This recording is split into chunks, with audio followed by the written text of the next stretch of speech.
I thought, what better way to start a talk than with a holy confession?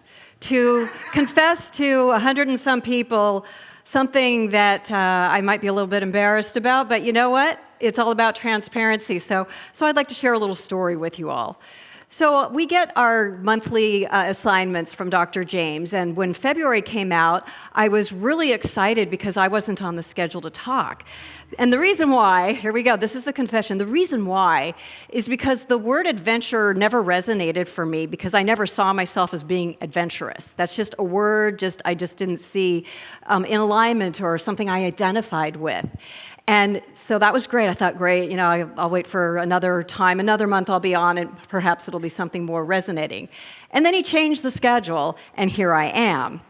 And you know what I love about Dr. James, and you may not know this, but I did go to ministerial school through his program, as did Reverend Gail and Reverend Cheryl and Reverend William and Reverend Lori. And he is somebody who really, as you might expect, his bar is way high, way high. And so I knew that when I was assigned to do adventure that I couldn't just say I don't want to do it. It's like you don't do that to Dr. James. So I thought, all right, here I go. I've got to jump into this whole idea of adventure. So my first go-to is, well, let's look at the definition. Maybe I'll find something that will bring something to life for me. And so I looked at the definition and it said, stepping into the unknown, a bold and risky undertaking. And when I was able to remove from my mind the idea that adventure is just how you describe people who go on trips around the world or people who are really spontaneous, when I could really see that adventure is far bigger than that adventure is about stepping into the unknown, taking risk, I realized, oh my God, I'm a total adventurer. I had no idea until I went into the definition, looked at my life, and saw I have been stepping into unknown territory voluntarily my whole life. And so it was a real awakening for me, and it was kind of fun because I had denied myself identifying myself as an adventurer when in reality, I really am one. So that's when everything came to light, and I realized there is a reason why I was assigned adventure this month. So it brings me great joy to be sharing you my journey, my adventure, into giving you information and inspiration about the adventure that we all take just by being born here. Because, right, this whole life thing is a huge adventure. Lots of unknown territory, right? So one of my biggest adventures that I like to share with people is when I decided to leave my family of origin in Studio City, California, when I was about 19 years old. And I had grown up in a really sheltered environment, with an understanding of what my life was supposed to look like. You go to college, you get married, you have the family, you do this, you do that. My parents tried not to implant that in me, but it landed anyways. But that wasn't for me at all. And so when I was 19 and things just weren't feeling right and I wasn't really into school, I decided it was time to leave home, which was really a hard thing to kind of come to. Because, who doesn't love living rent-free and having all your meals paid for and your mom slipping you a 20 every now and then, going out to dinner to great places. But, my heart was really, really yearning for something more. There was something in my heart where I wanted to experience life because I really was only experiencing one type of life. But I knew there was a world out there. And it was a time where I wanted to go see it. I wanted to go meet new people. I wanted to do different jobs. I just wanted to be in life making decisions. And so I did it. I left home and I moved to Santa Barbara where my sister lived, and I had all kinds of adventures because everything was new. There was no plan whatsoever. It was just me and life and doing what I could do and what I was compelled to do. Could you put my first slide up, please? So this is my first slide. It says, every adventure requires a compass, curiosity, a journey, a creative mind, and someone willing to play. And when I saw this quote, it really sang to me because to me, this is really what adventure is, whether it's adventuring onto a new destination, a new country, or just your life. And to me, this whole idea of compass is all about your heart, right? That place inside of yourself that knows the direction, even though your mind might not understand what you're being drawn to do, that inner compass always, always knows. So for me, when that compass starts like vibrating inside of me and saying, we need to move in a new direction, I listen to it. because that's my inner guidance system. And I know I can always trust it. And I know if it's directing me to a new adventure, something really good is about to unfold. And I love the rest of these things. It's a journey. Adventure is all about a journey. We're stepping into something that has a beginning, a middle, and an end, and curiosity that brings the excitement about, wow, what am I going to see when I turn around that corner? What's there? What can I learn from? What new people am I going to connect with, right? And our creative mind, we have got to be creative and claim it. I love that we teach that here, that creativity isn't just about painting a picture, it's about living creatively, because we are all that creative energy. At any moment, at every day, you can open up to a greater creative influx of energy that will give you new ideas you never thought of before, just by being open. That's all it takes. And with a journey, with an adventure, we got to be creative and open, because that's where the magic happens. And then someone willing to play, that's us. If we're willing to play all that comes with an adventure, then we're all set to go and move forward.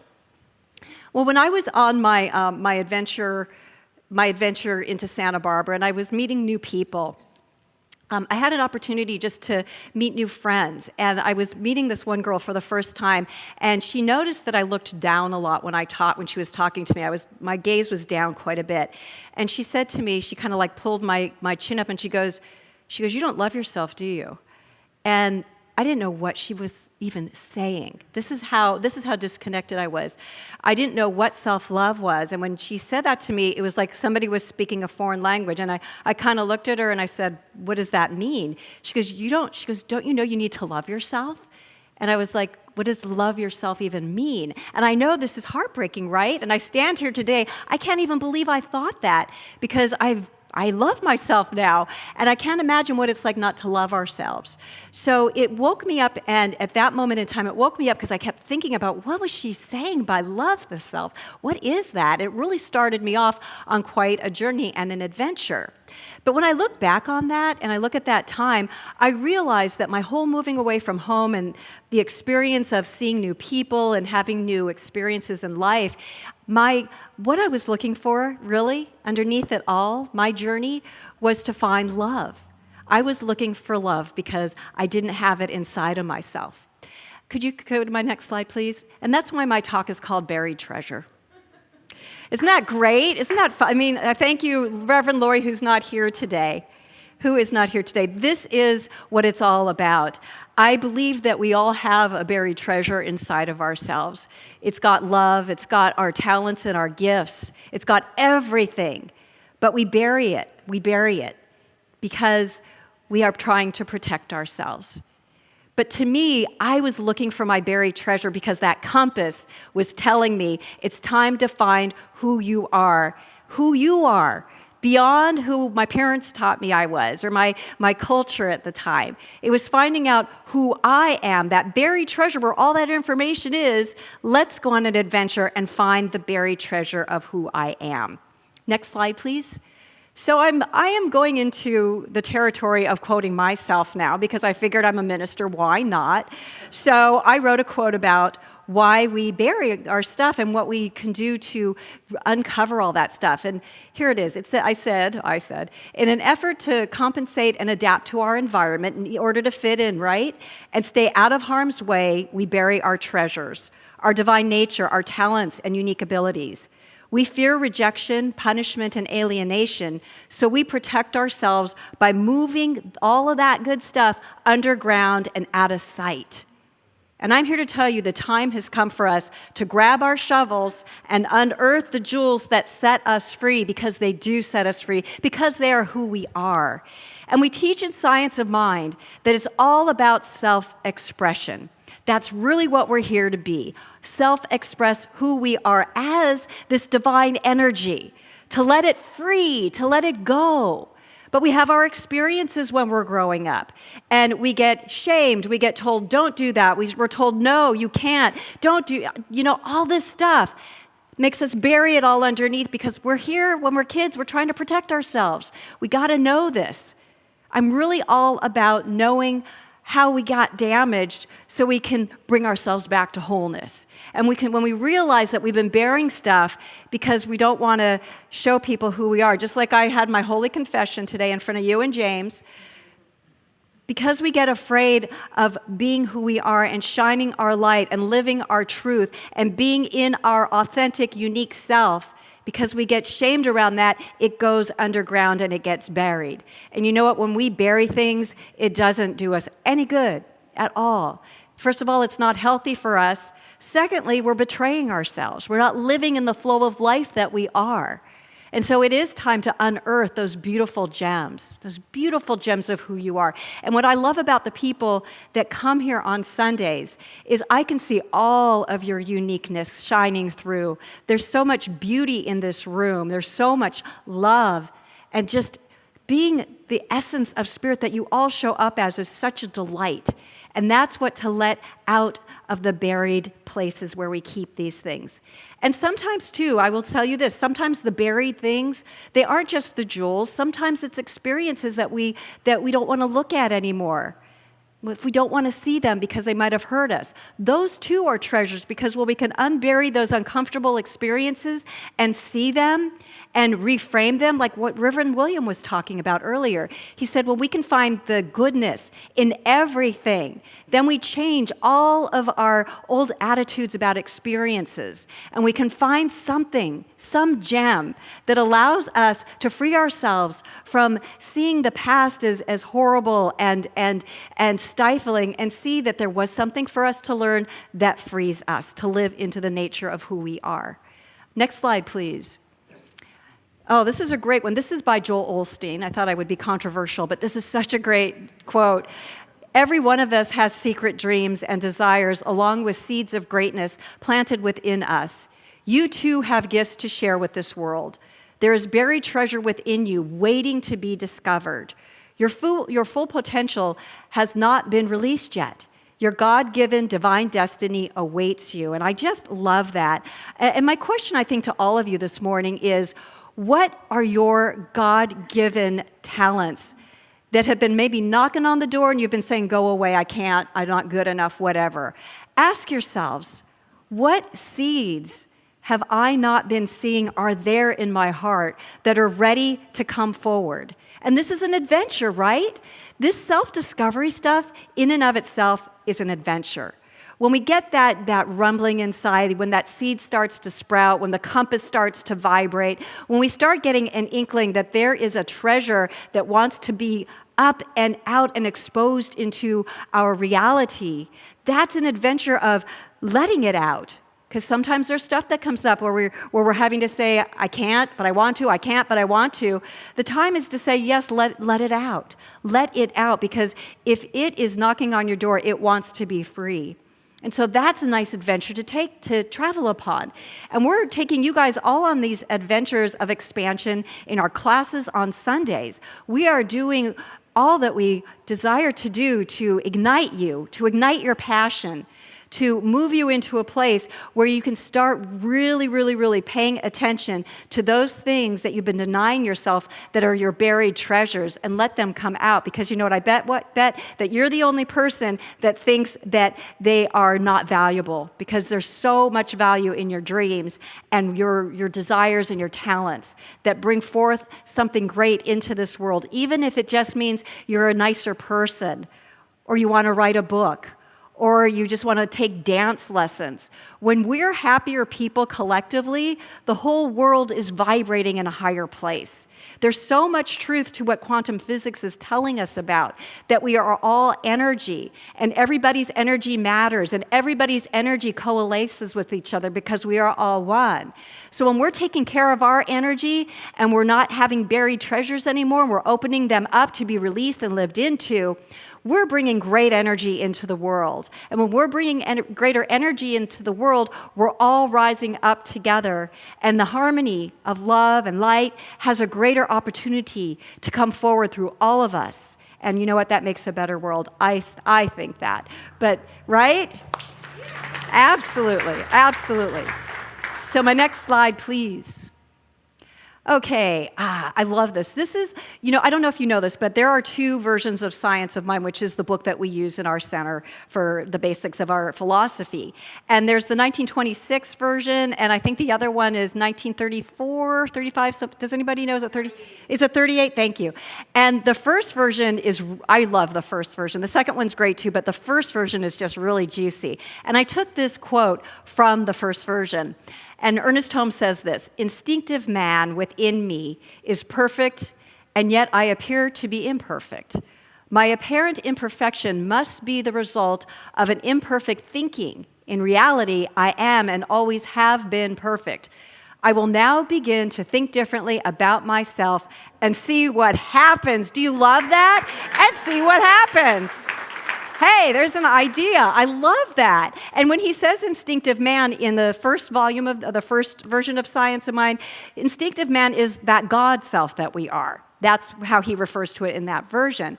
And so there is just this, and I know a lot of people have a hard time with we are perfect, whole, and complete, and I get that. I get really tired of it too because it just is not relatable because of how we have thoughts and ideas about what perfection is here in this realm of reality. But we really are whole. I like wholeness better. We are whole. In the inside, it's all here. But our minds and our thoughts and our experiences have led us to believe, falsely believe, that we are broken or fragmented or not enough or not whole. And so we limp along in life, not feeling complete, not feeling whole, right? Yeah, I like the visual, thank you. Not feeling whole, and as a result of that, your life isn't going to be very happy, your decisions probably aren't going to be very good, and you're not feeling great about yourself. You're not in that sense of knowing who you are, which is what we teach. And so when we can understand, as Ernest Holmes is saying, to think differently about ourselves, and I love, you got this woman all happy looking in the mirror, but you know what, you don't need to look in a mirror, look in a mirror of your heart. And feel the wholeness. It is so there. It is so there. And if you need, if this is just such a foreign idea to you, like it was foreign to me when that woman said that I didn't love myself, that kind of like, what does that mean thing? To just sit in silence. Sit underneath a beautiful tree, listen to the birds, whatever does it for you, where you feel like everything is calm and peaceful and you're one with all of it, that's a good place to figure out, what does it mean when I feel whole? This is it, because it starts with feeling. You don't need to think your way into wholeness. You got to feel your way into wholeness, to feel the energy of you, right? Feel it. It is so there. And I love to teach people how to feel that. And I do a lot of one-on-one work with people, which I just love. I love to do that because I love to see the light go on when I've been teaching about wholeness and people are struggling with finding it. And then one day they go, oh my God, I get it now. I feel the wholeness. Feel it. Once we feel that wholeness, once that connection and that knowing in your mind and your heart is fully intact, the world is yours. Like Ernest Holmes says, I will now begin to think differently about myself and see what happens. That wholeness, just see what happens when you're living in wholeness. It is extraordinary. It is extraordinary. And I know there's a lot of people here, the practitioners and the ministers, and those of you that have been in Science of Mind for a long time. You know what I'm talking about, right? The work that we do to stop allowing this outer world and our experiences that have been damaging, when we stop allowing those to define who we are and go to the wholeness of spirit that we are, to get our energy from that knowing of the heart, it releases all that stuff, because nothing is better than knowing who you are. The other stuff cannot stand there and take power over you anymore when you know who you are. I'm telling you. Next slide, please. This is from Raymond Charles Barker. I know a lot of you have been reading him in one of your classes. He says this: spiritual evolution is yours for the taking. It requires your decision, your willingness to let go of the present comfort and launch out. Oh gosh, I cannot read it. It is so darn small. I am sorry about that. I'm gonna have to read it from my iPad. Okay, spiritual evolution is yours for the taking. It requires your decision, your willingness to let go of the present comfort and launch out into paths of new trials with their inevitable good results.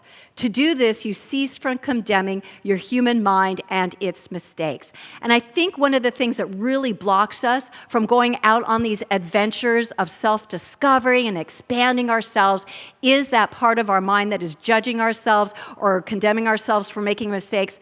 How many people here have never made a mistake in your life? Ever? Right? So why do we keep holding it against ourselves that we make mistakes? Why do we keep doing that? It's wasted energy. We all make mistakes, and you know what? Mistakes aren't bad. They're learning opportunities. That's how I look at it. And so when we can start this adventure of spiritual evolution, really get on the journey, on the adventure of spiritual evolution, and silence the mind and step out into the unknown, into the unexpected territory where really we are equal to that unexpected territory. We've got it inside of ourselves to meet that unexpected with positivity, with joy, with excitement, to meet it. And what we're going to get back is that excitement and that joy and that expansion of consciousness and life because we are ready and we're calling it forth into our life. So we all have the power to create an amazing, amazing spiritual evolution by knowing that goodness is at the center of it. Just keep reminding yourself, like Reverend Williams said, there is something good in every adventure, especially when it's spiritual evolution. You have nothing to lose with spiritual evolution. So to always remember that you've got it. You've got it. You are naturally wired to evolve spiritually. And so it's time to set aside all of those psychological things that have been blocking us, all of the, you should have done this, why didn't you do that? You make too many mistakes. Done, right? Done? Can I hear an amen? Done? Done? Done, enough, right? Let's go play, right? Let's just let it be and move forward, letting our hearts be our compass and move into the territory that's calling us and just allow ourselves the adventure of a lifetime, allowing our spirits to evolve and to connect with people and see all these wonderful treasures that are within ourselves because the adventure opens that door up. Last slide, I think. Oh, this is my last slide. Inside my soul, a treasure is buried. The key is mine and only mine. That's really important. The key is mine and only mine. Everybody here has a different key. Everybody has a different key to their treasure. My key is different than your key. And I want to empower you to find your key. We teach a lot here. We have so many teachers and wonderful inspirational speakers in this world. And everybody's going to tell you a different thing. There is an intelligence, an innate wisdom inside of all of you that knows what that key is. That key is going to unlock that buried treasure, and it's going to come up into your awareness. And then you have a choice to make. Do I take it on and live this treasure, connect with it, give it an opportunity to live as and by and through me? Is now the time, or am I going to put it back in the ground? I don't think you want to put it back in the ground. Bring it up. We all have a treasure chest filled with goodies that we haven't even looked at yet. This is a great adventure for all of us to take. Find your gems, find your gifts, find the extraordinary that lies within you. You've got the key, figure out how to unlock the lock, and let your world open up to you in a whole new way. This is the adventure of a lifetime. Being here, being creative, being present to everything that is before you, knowing that you are the divine through and through, and you have the ability to create anything, regardless of what happens. You are always at the point of choice. You are always at the point of creative energy coming forward to give you insights if you need to pivot, if you need to go straight, if you need to take a step back. You've got all the wisdom inside of you. It's in there. It's in your treasure chest. It is there for you. So I invite you to take an adventure today. I invite you to find your key. I invite you to find your treasure chest that you've buried, open it up, let it go, and enjoy this extraordinary life that is yours to live. Namaste. Thank you. Thank you.